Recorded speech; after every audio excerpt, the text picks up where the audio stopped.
नमस्कार, मैं आनंद शर्मा भारत मौसम विज्ञान विभाग से लेकर आया हूं आपके लिए मौसम के पूर्वानुमान की जानकारी। आइए देखते हैं पिछले हफ्ते मौसम कैसा रहा और अगले 2 हफ्तों में मौसम कैसे करवट लेने वाला है। इस चित्र के माध्यम से हम समझेंगे कि इस हफ्ते हमारे कौन कौन से इंपॉर्टेंट वेदर सिस्टम्स थे।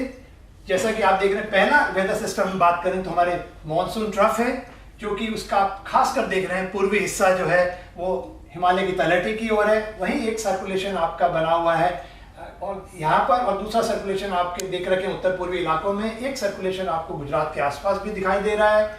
वहीं आपकी जो ट्रफ है, ऑफशोर ट्रफ, यानी ट्रफ यहाँ मैं बताना चाहूँगा, ये कम दबाव का एक विस्तारित क्षेत्र है जिसको हम ट्रफ कहते हैं। इसमें पूरे में जो है आपका प्रेशर जो है काफ़ी कम रहता है। ऐसे ही एक आपके पास देख रहे हैं, आपके पास उत्तर दक्षिणी ट्रफ भी बनी हुई है इस क्षेत्र में।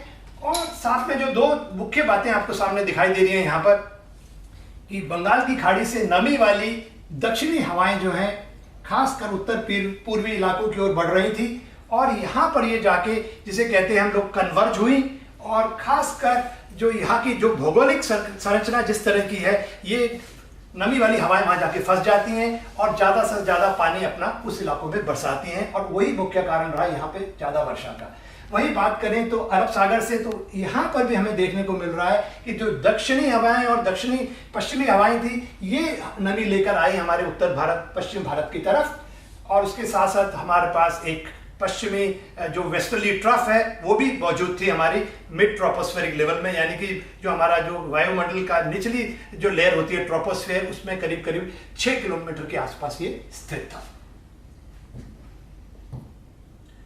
अब इन चित्रों के माध्यम से हम देखेंगे कि ये हमारा दिखाता है कि हर 3 घंटे की जो हमारे उपग्रह से जो चित्र प्राप्त होता है उसका हमने एनिमेशन बनाया। इसमें आप देख सकते हैं कि जहां जहां आपको घने बादल दिखाई दे रहे हैं, खासकर जो उत्तर पूर्वी इलाके हैं हमारे और उत्तर पश्चिम भारत में भी, जहां हमें अच्छी खासी अभी हाल ही में देखने को वर्षा मिली थी। और वहीं ये चित्र आपको दर्शा रहा है किन क्षेत्रों में आपको ज्यादा वर्षा मिली, किन क्षेत्रों में कम मिली। तो यदि आप बात देख रहे हैं यहाँ पर, जहां आपको ब्लू कलर यानी कि नीला रंग और लाल रंग दिखाई दे रहा है, उन क्षेत्रों में भारी या बहुत भारी वर्षा देखने को मिली। तो ऐसे क्षेत्र आपको, कुछ क्षेत्र यहाँ पे भी मिले हमारे पास, जो खासकर देखने का ये जो पश्चिमी तट है। और थोड़ा सा हम लोगों को इन क्षेत्रों में भी बीच बीच में अच्छी खासी वर्षा की देखने को मिली, खासकर पंजाब, हरियाणा और दिल्ली एनसीआर के रीजन में।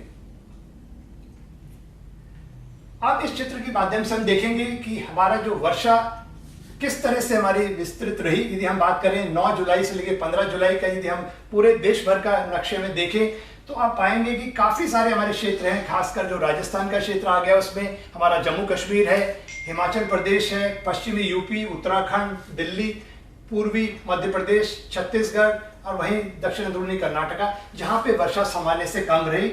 और 15 जुलाई को जो हफ्ता खत्म हुआ उसमें जो हमें वर्षा मिली वो करीब करीब सामान्य से 1% ज़्यादा थी, हालांकि इसको हम सामान्य ही मानते हैं। वहीं जो हफ्ता 23 जुलाई को खत्म हुआ उसमें जो वर्षा जो हमें मिली वो सामान्य से करीब करीब -12% कम थी। अब बात करते हैं हमारे जो जितने रीजन हैं, तो आप देखेंगे इसमें 15 जुलाई तक जो हमारे 14 हमारे जो मौसम के उपखंड थे, उनमें कहते हैं वर्षा या तो सामान्य रही या सामान्य से ज़्यादा रही। वहीं 10 उपखंड में ये सामान्य रही और 12 उपखंडों में वर्षा सामान्य से कम रही।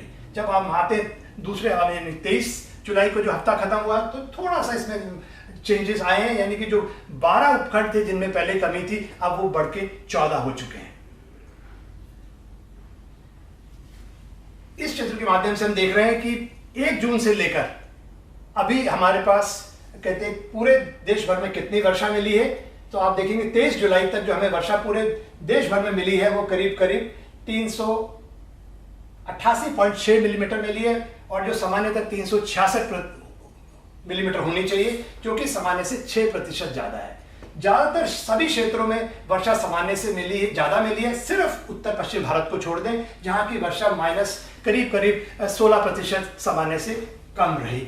और करीब हमारे 29 मौसम के उपखंड ऐसे रहे जिनमें वर्षा सामान्य थी और 7 उपखंडों में इस सामान्य से कम रही।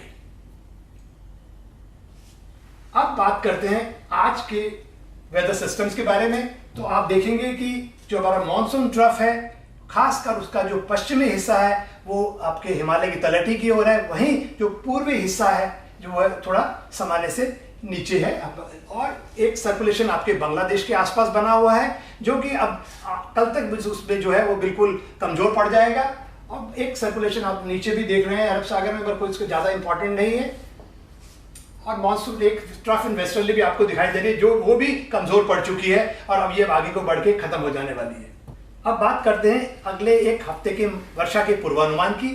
तो ये हमारा जो GFS मॉडल है, ये बेसिकली एक जो मॉडल होते हैं वो हमारे जो फिजिक्स और मैथमेटिकल इक्वेशन के आधार पर हम प्रकृति के और वातावरण के वायुमंडल को समझने की कोशिश करते हैं। उसके आधार पे जो हमारा ये मॉडल है उसके आधार पे ये प्रेडिक्शन आप देख सकते हैं। तो ये जो मॉडल आपको दिखा रहा है कहाँ का वर्षा आपको ज़्यादा मिलने वाली है और किन क्षेत्रों में आपको वर्षा कम मिलने वाली है।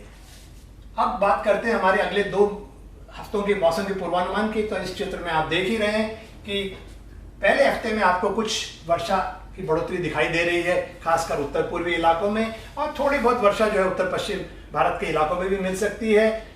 और मध्य भारत में जो है वर्षा सामान्य से कम रहने वाली है। और वहीं दक्षिण प्रायद्वीप की बात करें तो वहाँ सामान्य या सामान्य से ज़्यादा वर्षा मिलने वाली। दूसरे हफ्ते की बात करें तो दूसरे हफ्ते में उत्तर पूर्वी इलाकों में वर्षा में थोड़ी कमी हो सकती है और वहीं मध्य भारत में वर्षा में बढ़ोतरी हो सकती है और दक्षिण के प्रायद्वीप में वर्षा में बढ़ोतरी होगी।